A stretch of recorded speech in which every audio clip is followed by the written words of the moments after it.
Bienvenue sur un divan sur la Lune. Je vais consacrer cet épisode au manque de confiance en soi.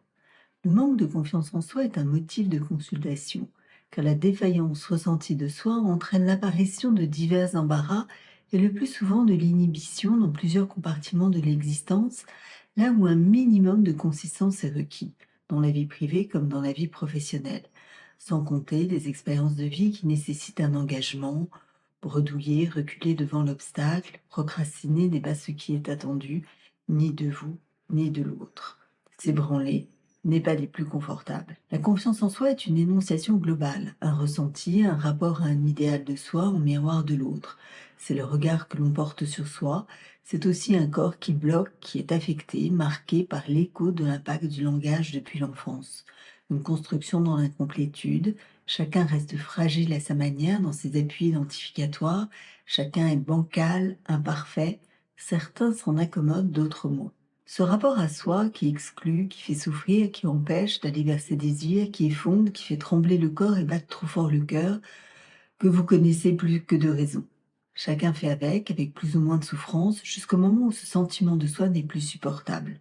À défaut d'en saisir l'énigme, vous vous découvrez construit sur des assises narcissiques instables, brinque-ballantes, prêtes à s'effondrer à la moindre difficulté, certes toujours subjective.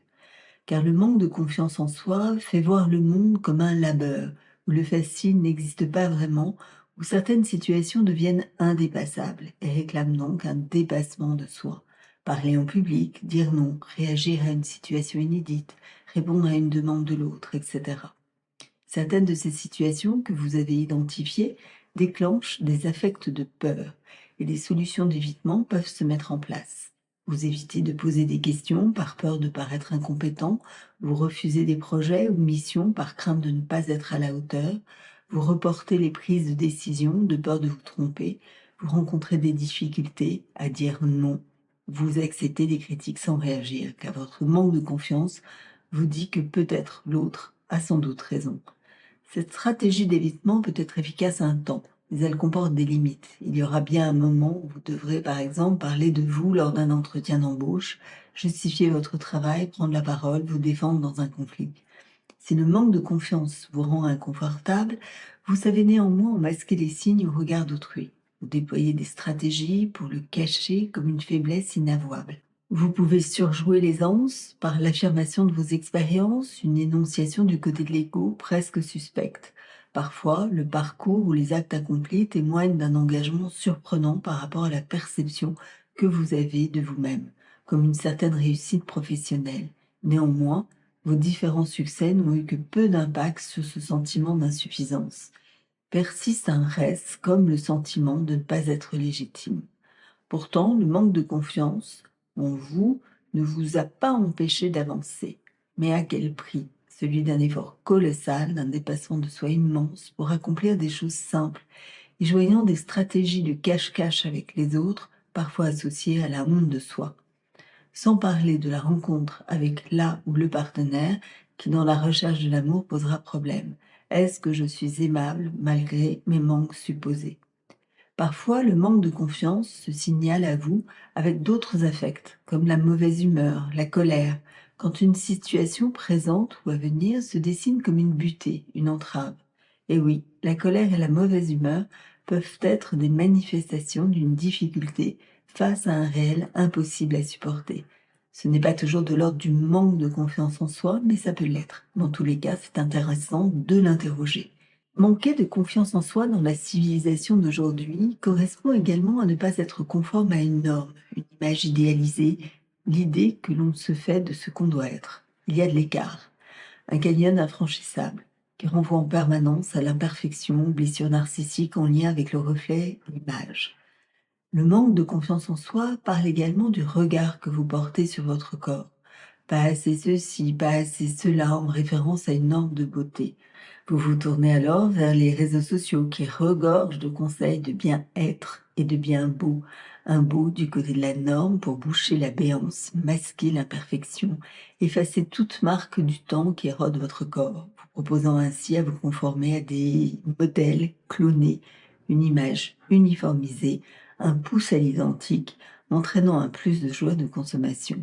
Tout ceci alimente à votre insu votre surmoi déjà exigeant et féroce et renforce votre manque à être, même si vous pouvez obtenir quelques satisfactions éphémères.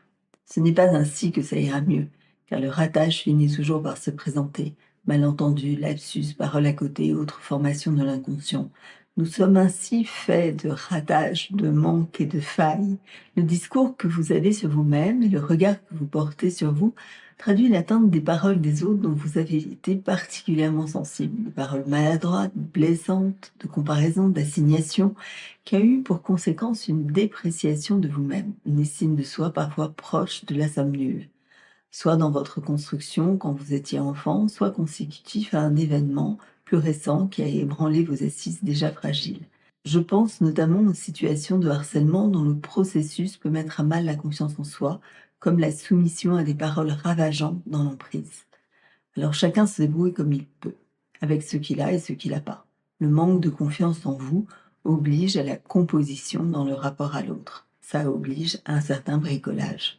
En effet, confiance ou pas, on ne se présente pas tout cru à l'autre. On applique les codes sociaux, on choisit ce que l'on veut montrer, ce que l'on veut cacher, on dirige l'autre à poser son regard là où on l'a décidé. On s'arrange à la marge, on utilise les semblants nécessaires au lien social, mais avec la préférence de le faire avec sa propre singularité et non dans une réponse à une promesse d'acquisition de la confiance en soi à partir de paroles normées et indifférenciées. Évidemment, ce n'est pas la tendance.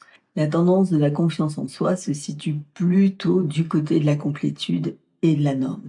Miroir, mon beau miroir, on sait où cela mène. Ou pire, recherche illusoire d'une complétude narcissique. Et les réseaux sociaux apportent des réponses chimériques dans la quête de modèles, de normes communes, dans le désir de ressembler à, d'être inspiré par un ou une qui sait mieux faire ou être. Chercher chez l'autre ce qu'on n'a pas, dit ainsi à un côté bien étrange. Il existe une injonction envoyée à chacun de s'inspirer de l'autre, inspirant et inspirante, signifiant extrêmement présent dans les posts. Si bien que les êtres sont placés en deux catégories, ceux qui inspirent et influencent, ceux qui s'inspirent et sont influencés, et qui cherchent à acquérir complétude, disparition de tout manque et de toute carence. On clive ainsi les êtres, ceux qui sont inspirants et ceux qui doivent s'inspirer des inspirants. Mais la recherche de confiance en soi, telle qu'elle est attrapée par les réseaux sociaux, impose des normes de communauté. L'idée est de se ressembler ou d'accepter ses différences par des références communes, corps, beauté, idée. Excite la singularité, une des causes de la haine sur les réseaux, car le rejet s'établit par rapport à la communauté des normes. Cette façon dont est recherchée la confiance en soi, finalement, ramène toujours au même endroit. Le manque de confiance reste figé en chacun et trouve juste quelques rustines bien fragiles. Autre voie empruntée par la recherche de la confiance en soi, l'approche comportementaliste et cognitiviste. Voici quelques expériences qui m'ont été relatées par des patients ou des personnes que j'accompagne dans le cadre d'une demande professionnelle. La proposition qui leur est faite dans le cadre d'une formation, d'un coaching, voire d'une thérapie, est d'acquérir des modèles, des automatismes de réponse afin de faire face à des situations où le manque de confiance fait perdre ses moyens de parole. Si on vous dit ça, vous répondez ça.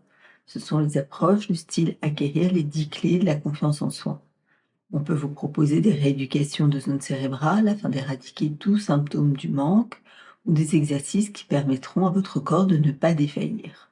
D'autres propositions du côté de l'énonciation de l'ego, l'assertivité, comme des pelures venant des autres qui viendront vous recouvrir, mais la béance reste la même. Elle sera juste recouverte.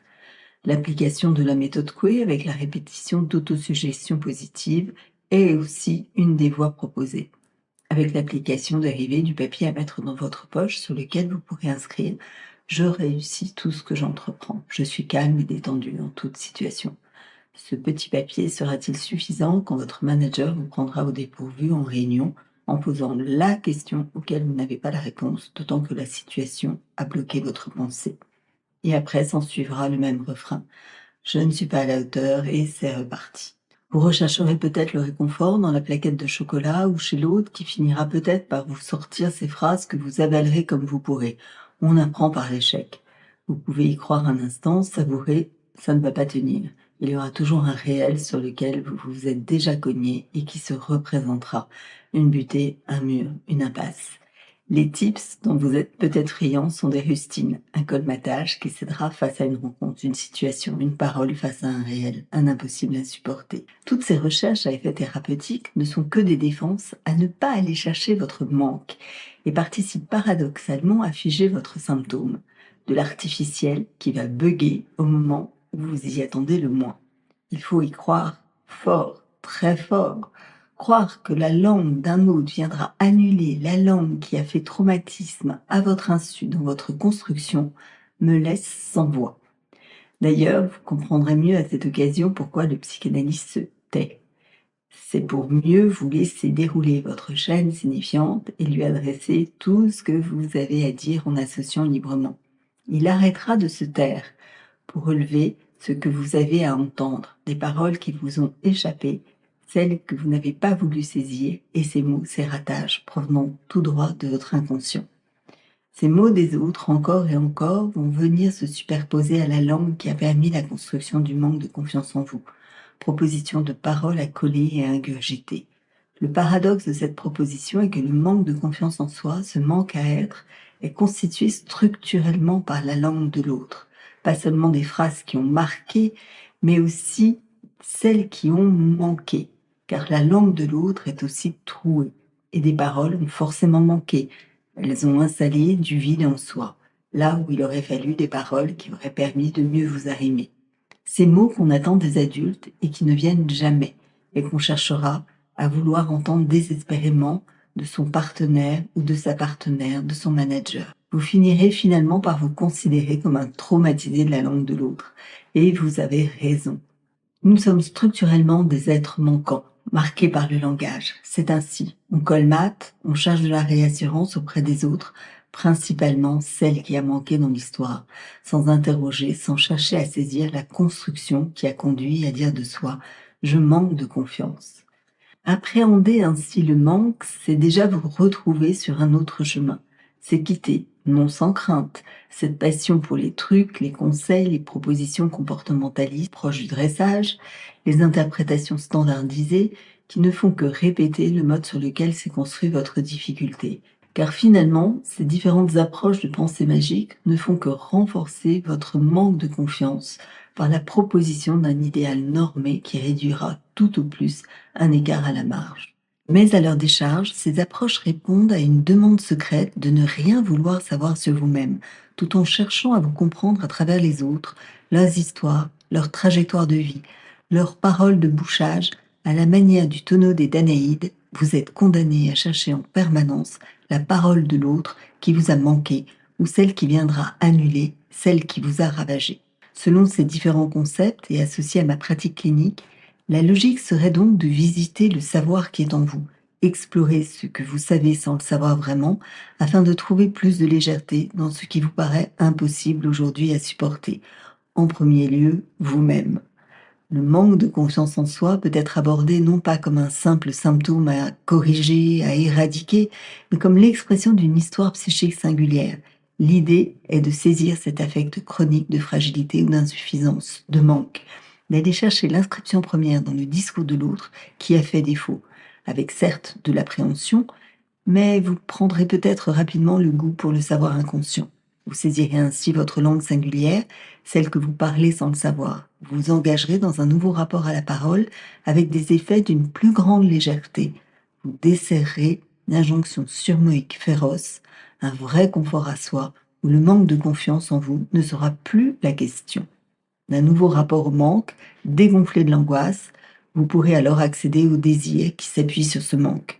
Car une question va se présenter. Que faire du reste de votre vie avec un rapport différent à vous-même? Le désir qui en émerge sera votre réponse. À bientôt sur un divan sur la lune.